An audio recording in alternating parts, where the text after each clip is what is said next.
Iš tiesų jau teko peržvelgti naujausias makiažo tendencijas naujam sezonui. Ir ką galiu pasakyti, kas bus madinga, tai yra labai gaivūs veidai, švytintys makiažai ir tiesiog labai gražios nuotakos, spindinčios. Bet iš tiesų viskas turi būti būtinai pritaikyta žmogui.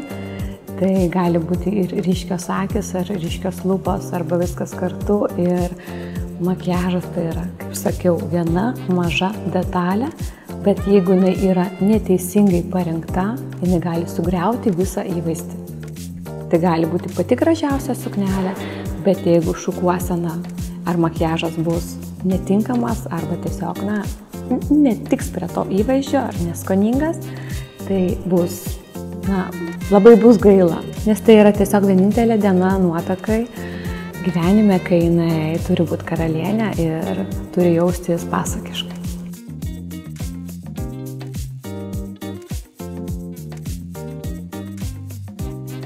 Mes kaip makiažo meistrų komanda visą laiką žiūrim ir domimės, kas vyksta bridal fashion show užsienį, nes tokie pristatymai vyksta ir dizaineriai ir skirtingi mados namai, jie demonstruoja savo siūlomą įvaizdį prie tam tikrų suknelių. Tai yra, kaip atrodys, kaip jie siūlo šį sezoną nuotakai atrodyti su tam tikra šukuosena bei makiažu. Ir žinoma, mes į tai atsižvelgiam, bet savo darbe ir prieš pavasarį visuomet kūriam savo kolekciją, savo vestuvinių makiažų kolekciją, kuri yra pritaikyta Lietuvos nuotakoms, nes mes su jom labai artimai bendraujam ir pačios esam lietuvės ir žinom, kas mums tinka, kas patinka ir ką iš tikrųjų nuotaka gali pasiimti savo nuo podiumo.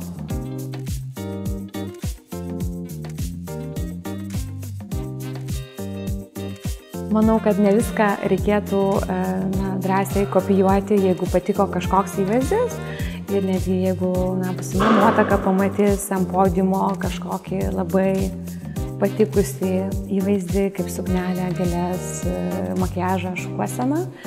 Tad kiekviena turėtų kažką paimti savo, tas, kas tinka, patinka, bet aklai nekopijuoti, nes tai yra toks dalykas, kuris yra ypatingai subtilus ir turi būti būtinai pritaikytas prie žmogaus tiesiog charakterio, asmenybės ir tiesiog nuotaka tą dieną turi jaustis savimi. Aš irgi žinau, kad jeigu aš užsidėsiu paprastą suknelę ir būsiu tokia gal labai romantiška, tokias sukneles matavausi iš pradžių, jos irgi man labai gražios yra.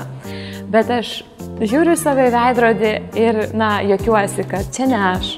Tai tu turi pajausti iki galo, išpildyti savo įvaizdį taip, kad jis atitiktų tavo asmenybę.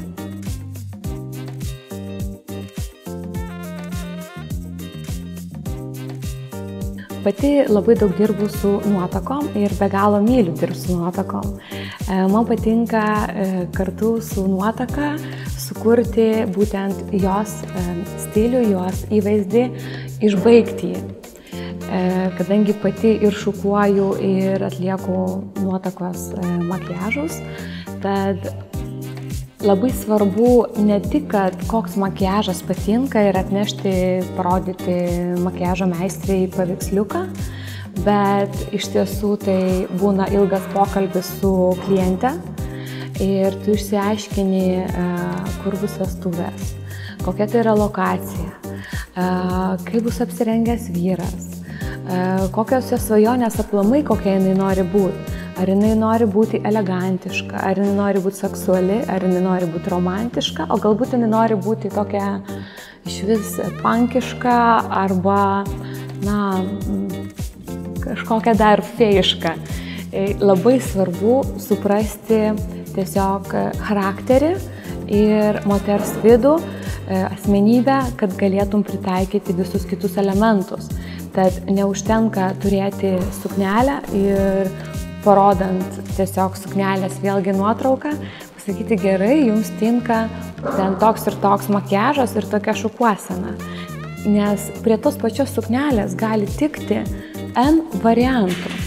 Tiek šukuosenos, tiek makiažo. Yra begalė būdų prie tos pačios suknelės pritaikyti skirtingus tiesiog įvaizdžius. Ir kiekvienas iš jų bus kitoks, bet bus ir gražus. Tai labai svarbu ir manau svarbiausia yra kiekvienai nuotaikai atsakyti klausimą sau, kad kokia jinai nori būti.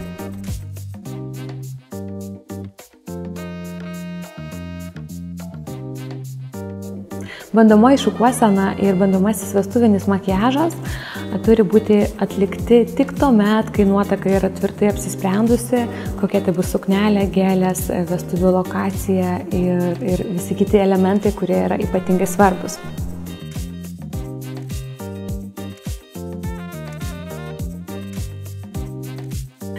Savo vestuvinės suknelės ieškojau gan ilgai ir iš pradžių norėjau įsigyti suknelę, kad man nesiūtų. Nes kai pradedi siūt, vis tiek, gali kažkokių trukdžių būti ir gal ne taip, kaip įsivaizduoji, bet tai norėjau tiesiog pamatyti, pasimatuoti, tinka, perku.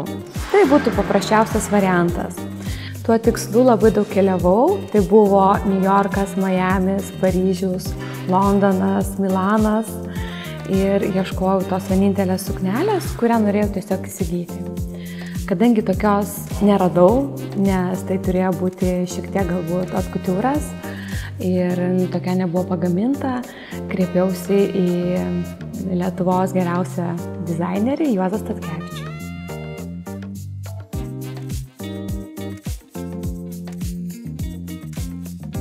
Iš tiesų yra begalė labai puikių pasaulinio lygio ir net Lietuvos kūrėjų, kurie kūrė madą nuotakom ir ne tik nuotakom, bet iš visų gal labiausiai žaviuosi tais, kurie yra arčiau manęs, tai yra arčiau mano stiliaus ir tiesiog skonio pojūčio.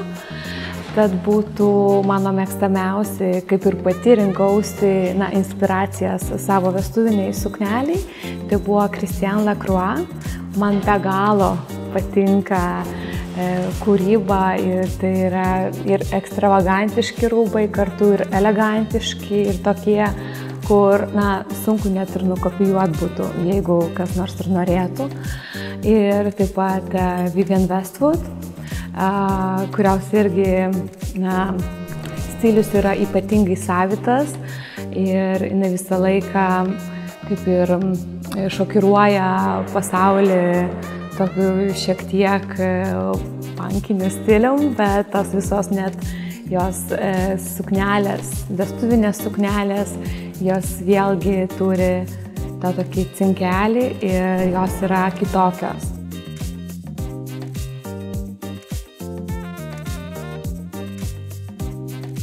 Manau, kad toks renginys, kuris vyks sausio mėnesį, yra be galo svarbus visoms būsimoms nuotakoms ir ne tik, nes tokio renginio labai trūko ir tai yra puikia galimybė būsimom nuotakom pamatyti iš tiesų tą madą ir pamatyti, kad jos gali būti kitokios negu kad įprasta. Iš tiesų gal 80% nuotakų bendrai taip įmant Lietuvoje, jos nedrįsta būti šiek tiek kitokiom. Jos, renkasi tokį saugų galbūt variantą ir bijo būti gal nesuprastom, bijo kažkaip nori, bet bijo gal kažkaip save kitaip pateikti, pasirinkti gal kitokias net dekoracijas ar nuometą, ar gėles, spalvas, ar ilgis suknelės, ar šukuoseną, ar makiažą, nes nėra drąsų, nes pas mus, mažai pamatysi tokios aukštos vestuvinių suknelių mados, tad toks renginys tikrai gali praplėsti akiratį ir duoti labai gražių idėjų, kas gali praversti būsimoms nuotakoms.